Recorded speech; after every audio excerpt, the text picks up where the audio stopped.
salaam gars yi c'est Omzo TV officiel technologie en wolof nuyu naa leen ziar leen di leen jaajëfal bu baax a baax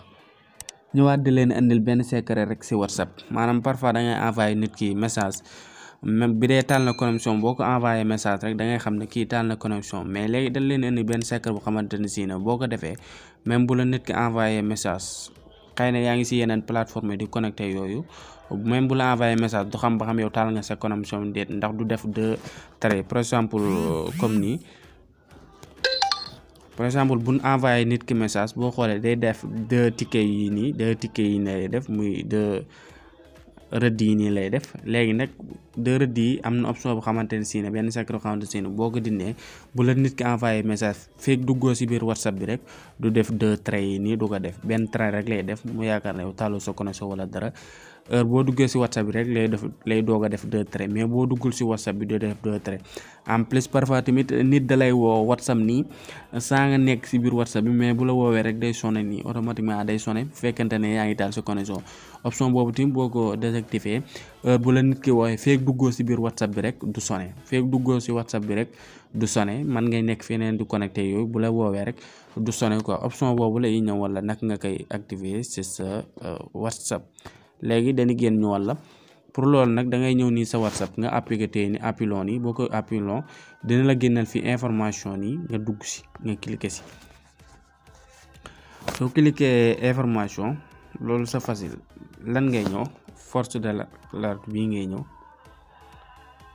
nga cliqué ko nga effacé le arrêté force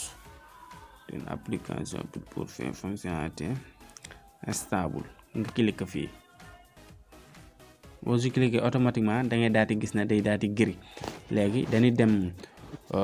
sunu WhatsApp bi ñu envoyé message suñu beneen WhatsApp bi xam ne taal nañ suñu connexion nii teewul suñu connexion mi ngi tàkk mais heure boo ko envoyé feew duggul gis nga benn trait bi rek lay def te sànq gis nga biñ ko envoyé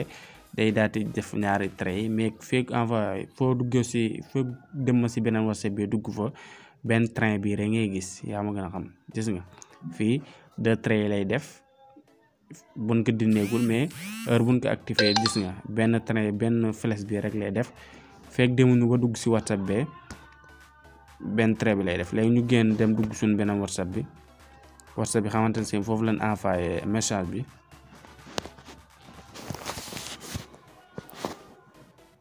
voilà léegi gis nga dugg nañ si ça va moo nekk nii léegi ñu dem xool suñu beneen WhatsApp bi xam def na deux traits déet gis nga automatiquement day daal di def deux traits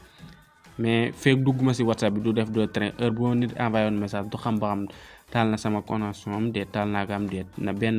flèche rek lay def quoi même bu doon dalay woo appel feeg duggoo si WhatsApp bi appel bi du egsi quoi appel bi du ñëw day kii noonu rek mais du mas egsi quoi voilà j'espère que nag gars yi affaire bi leer na wooy leen tey abonné tey partagé secret boobu lan waxoon daal leen ko andal si WhatsApp jaa ngeen jëfate à la prochaine vidéo incha allah.